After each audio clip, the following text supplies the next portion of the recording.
इस तरह से लाखों दियों की मदद से श्री राम की प्रतिमूर्ति आकृति बनाई गई और तमाम लोग इसके साक्षी बने। लेकिन अब जो सबसे महत्वपूर्ण बिंदु ये है कि अब जबकि कुछ ही दिनों के बाद भगवान श्री राम की प्राण प्रतिष्ठा का कार्यक्रम होने वाला है, उसके बाद से भगवान श्री राम के मंदिर में पुजारियों की नियुक्ति की जाएगी। बहुत सारे पुजारी होंगे जो कि नित्य पूजा और अर्चन का काम करेंगे। ऐसे में उन तमाम पुजारियों को ट्रेनिंग दी जा रही है, उन्हें प्रशिक्षित किया जा रहा है।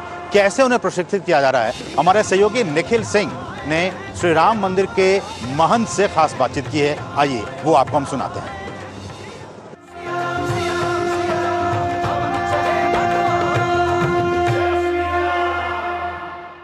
श्री अयोध्या धाम सजकर तैयार है भगवान श्री राम की प्राण प्रतिष्ठा के लिए, और उसके साथ ही साथ जो भव्य दिव्य नव मंदिर बन रहा है उसमें पुजारियों को भी प्रशिक्षित किया जा रहा है कि किस तरह से ये जो पूजा पाठ अर्चन है उसको आगे लेकर जाना है। उसके संदर्भ में विशेष बातचीत करने के लिए मिथिलेश नंदिनी शरण महाराज हमारे साथ मौजूद हैं। उनसे जानेंगे इस विषय में। और जो पुजारियों को जो प्रशिक्षण दिया जा रहा है, सबसे पहले तो ये जानना चाहेंगे किस आधार पर उनका चयन किया गया है और प्रशिक्षण में क्या कुछ है। मुख्य दो आधार हैं। किन आधार पर चयन किया गया है इसको एक वाक्य में तो कहना कठिन है, पर वो अर्चक जो श्री रामलला की अर्चना में होंगे और उनकी अष्टयाम पूजा संपादित करेंगे, उनकी आचार निष्ठा और उनकी पात्रता।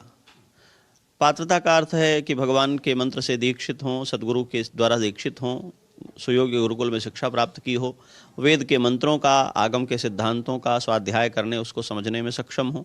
निष्ठा का अर्थ यह है कि जो कुछ आचार, जो कुछ निर्देश उनके लिए हैं, वह लोगों के सम्मुख हों चाहे एकांत में हों, उसका यथावत पालन करने की उनके भीतर दृढ़ता हो। ये दोनों बातें देखी गई हैं। पुजारी जो भगवान का आराधन करते हैं उसमें से बहुत सारा अंश आराधन का पर्दे के भीतर होता है। ये वही तय करते हैं कि उन्होंने उसे कितनी साधुता, कितनी सुचारुता से किया है। और ये तब संभव होता है जब कोई व्यक्ति अपने चरित्र के प्रति निष्ठावान हो और उस पर जो कुछ भी फर्ज हो, जो कुछ भी उसका दायित्व हो, उसका यथावत पालन कर सके। तो निष्ठा और पात्रता, दो बातों का विचार करके उनका चयन किया गया है। एक बात ये जानना चाहेंगे कि कितने पुजारी हैं आपके श्री राम मंदिर में जो पूजा करेंगे, और उनको क्या कुछ प्रशिक्षण दिया जा रहा है, क्या किस चीज़ के लिए प्रशिक्षित कर रहे हैं?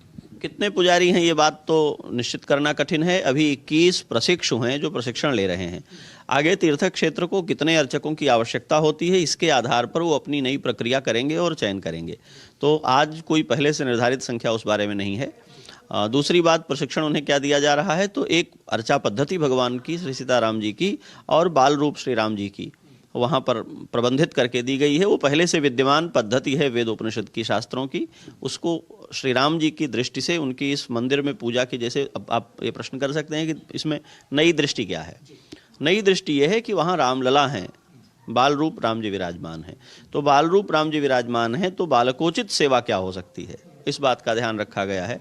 जो अयोध्या की उपासना परंपरा है जिसमें भगवान की बाल रूप की छवि है, तो बाल रूप का भोग क्या है, उसकी आरती, उसके वस्त्र, उसकी व्यवस्था, और इसके साथ साथ उसमें जो वेद शास्त्र की परंपरा है, भगवान के जो दिव्य गुण हैं, उन दिव्य गुणों का कैसे उनकी सेवा में ध्यान रखा जाना है, इन बातों का विचार करके प्रशिक्षण दिया जा रहा है उन्हें। तो आपने सुना मिथिलेश नंदिनी शरण जी महाराज, उन्होंने बताया कि चूंकि यहाँ का जो विग्रह है वो बाल रूप में है प्रभु श्री राम का, रामलला का अर्चन पूजन किस तरह से होगा, उसके लिए जो प्रशिक्षु हैं उनको इस बात का प्रशिक्षण दिया जा रहा है कि किस तरह से उनकी सेवा होगी, किस तरह से उनकी पूजा होगी। कैमरामैन योगेश तिवारी के साथ निखिल सिंह, डीडी न्यूज़, श्री अयोध्या धाम।